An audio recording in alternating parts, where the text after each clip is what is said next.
Hello friends, welcome back to a new tech video. In this video, we'll be learning how to submit your designs on Shutterstock. Right now, we're in the dashboard of our Shutterstock contributor account. Today, we're going to upload an EPS file. But before we start the upload, let's quickly go over the technical requirements for the images. This is the technical specification details page for submitting files as a Shutterstock contributor.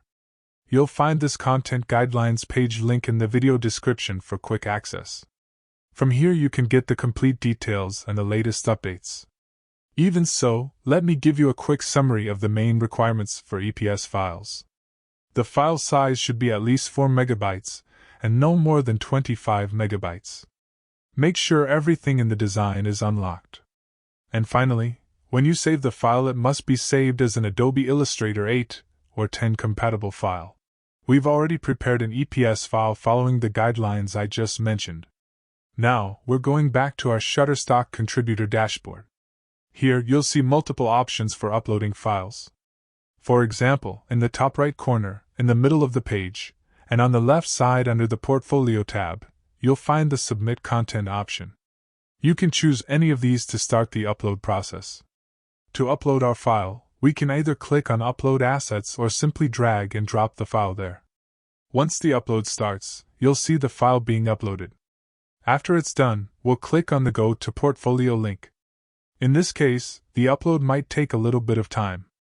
If it doesn't automatically take you to the next page, you can simply reload or refresh the page. Now we can see our uploaded file. But keep in mind, the file hasn't been submitted yet. We still need to provide the details for the file. We'll add a suitable description for our design. Next, we need to select a primary category. The second category is optional, you can choose to add one or leave it blank. After that, we'll enter a few related keywords. We're leaving the other options as they are. To save time, I've already gathered all the information by pausing the video and taking notes. Now we'll click on the Submit button to complete the submission. Keep in mind, once we submit our design, it won't be published instantly. It will go into a pending status while Shutterstock reviews it. Currently, this review process takes around 5 days. If everything is fine during the review, our design will then be published and go live.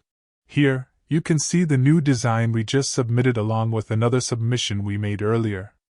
Both designs will only be made public if they pass the review step. Once approved, designs will appear on the public profile and in search results. We'll earn a percentage of the price that Shutterstock receives for each download of our approved artwork. I hope you've understood the whole process and how we can start passive income with graphic design. A quick tip: focus on creating popular and in-demand content to maximize your earnings. That's all for today. If you have any questions or confusion, feel free to let us know in the comments. If you found the video helpful, don't forget to give it a like and subscribe to the channel. See you in the next video.